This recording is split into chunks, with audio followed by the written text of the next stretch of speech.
My name is Tom Hogue with thespec.com. I'm here with Jacob Moon. We're here for a conversation about music, about Hamilton, about life on the road. Let's just start it out and reflect back here. Jacob, we met when you produced Landing. It was Glenn Marshall's studio, Catherine North, beautiful setting, rather new environment, in a church. At a particularly strong, purposeful moment in your life, in your career.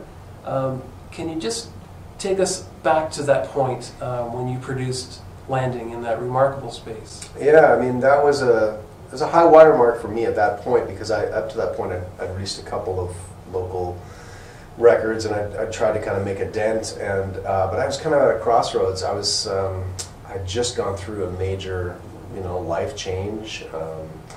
My wife at the time had moved on, and I was kind of by myself, and I just wasn't sure what to do with myself and how to process the emotions that came with that experience. And so it was really, for me, a natural move to do it through music, and to do it with my fans, and do it in front of my fans, essentially, and to kind of grieve the loss of this relationship and this life change in a kind of a public way. I'm a public person, so I think that's kind of where I feel most comfortable, is on stage.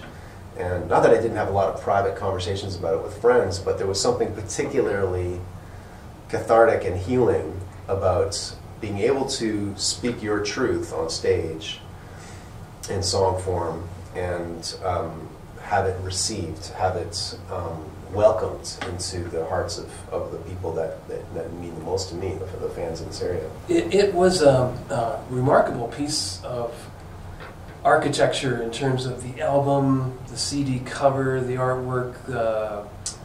It was live off the floor. Yeah. I think there were some cameras there. That was one of the first times I had seen something done quite like that. Spontaneity, I guess blemishes, the confidence to be able to, as you say, do it out there in front of your congregation, and also in a church. It's about emotion, and it comes through in your music, and we all, those of us who listen deeply and often to your music, know that you have heart. That has been your hallmark. How have you seen that expression change over the years, or has it been maintained throughout your entire musical catalog?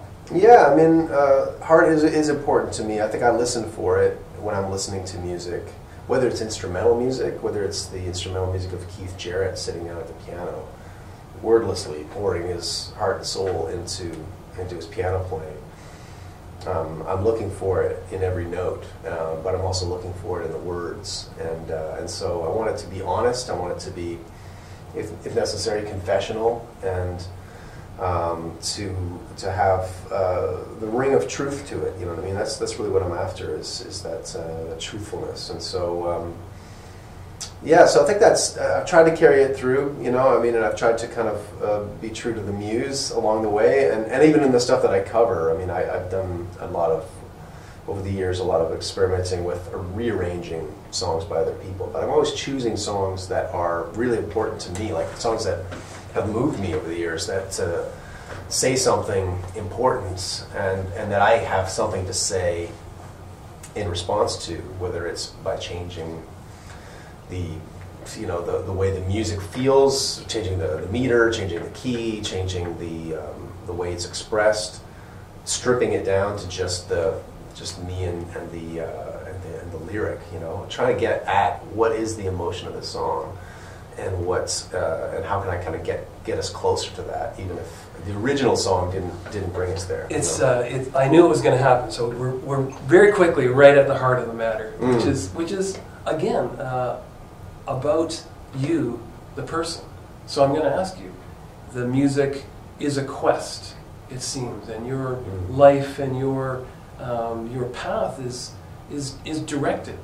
Is that fair to say? That it is a quest, that you're searching, or you're acquainting yourself with something that crops up in this music, the way you present it? Yeah, I think so. And It's yeah, I am trying to, when I write a song, sometimes I really don't really know what it's about until I get quite a ways into the process of writing it. And it's sort of like it's taking a big block of marble.